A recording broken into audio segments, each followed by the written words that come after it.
He doesn't have a name. My friend John Cody built this for me, and he built it for when I'm doing workshops. So, sometimes I'll go to a school or a business or whatever the case is, and I'll just sort of teach about television monitor puppetry. And so this is, as I was describing with Kermit, this is a hand rod puppet. So the reason it's called a hand rod puppet is because your hand goes into the head, just like this, and you can operate the head just like this. And so it's just, that's kind of all it is. I can open the mouth and do lip sync and focus for the most part. And then the way that his hands work is just like this. Usually you'll do both. This is the way that I hold it. There's no right or wrong way to do it. The right way to do it is the way that works, whatever works for you. But this is the way that I hold it. And then typically I'll hold him kind of at a neutral right here, and then he can kind of look around and express himself, and he can talk and make some gestures and do some fun little dances. He can just sort of scratch his head. He can cross his arms and just kind of be like, oof, geez, what are we doing here? That kind of thing.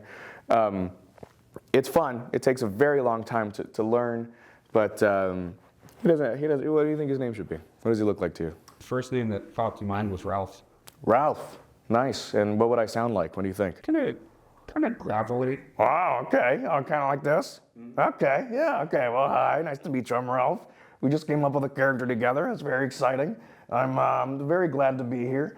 Now, typically, this would work a little bit different because this guy right here would have sort of a monitor set up, right, with the TV, with what the camera's seeing. And the reason I would have the camera set up is so that I could see. One of the unique things about television monitor puppetry is the performers are also directing the shot as they do it, because they are helping to compose every moment. So we're looking at the frame, making sure that Ralph would be in his window, making sure that I'm not out of frame, making sure that I'm not too low in frame. I'm assuming I'm roughly in frame here because he's eye level. But like if I want to look at the camera, I'm not sure I really am. But if I had a monitor, I could nail it. And it's part of the reason that Elmo and Kermit and Ernie and all of the characters are such amazing and successful and enduring characters, because they can look you in the eye. Right now, Danny, I'm looking right at you in your eyes. That's a connection. If I'm saying, Danny, listen to me right now. Right now I'm looking off to Danny's left side. That's off-putting and weird. And so if Elmo's like, hello, I'm talking to you, it's weird because he's not looking at you. So right now I would love to nail focus, but I can't do that at this moment. That's part of the beauty of it, is you're composing that shot in a way that does not distract from the character, makes them look the right height that they need to be.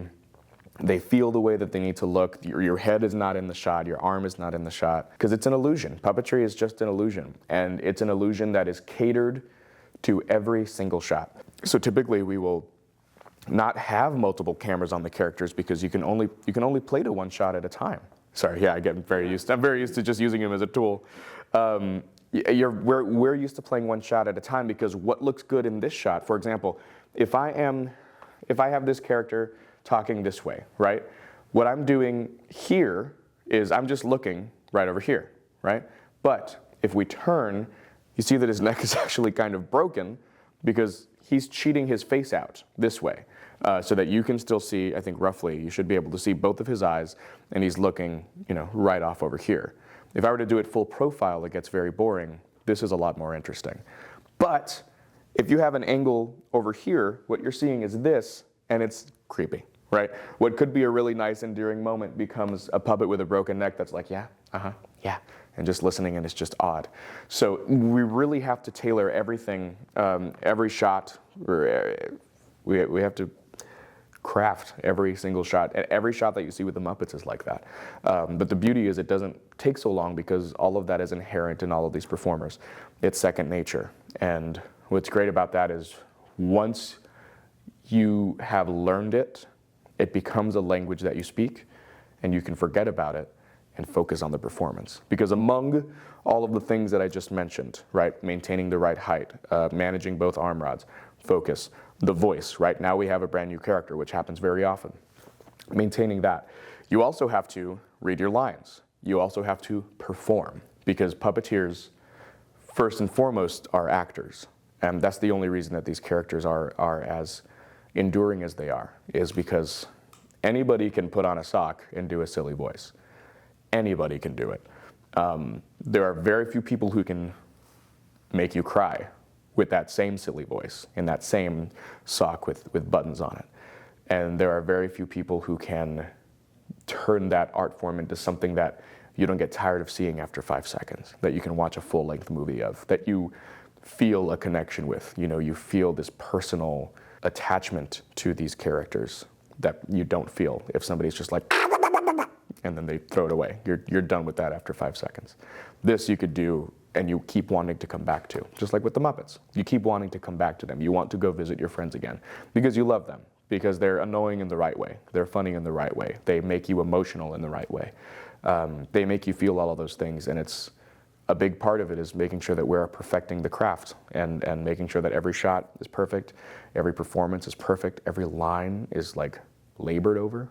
We sit there and we're just like, should it be? No, it's this way. That's the funniest way, but that's the most efficient way. And it doesn't really apply because we can't. What if it's a fish? It's a fish. And then we write that down. When it's random stuff all the time. It's a labor of love. This is just a, You know, it's a very quick example of the kind of things that we do to make sure that you can connect with us as living, breathing things. Even though I don't even have legs here, but it doesn't matter. I kind of didn't even notice until I pointed it out. So, yeah. I'll go back in my bag now.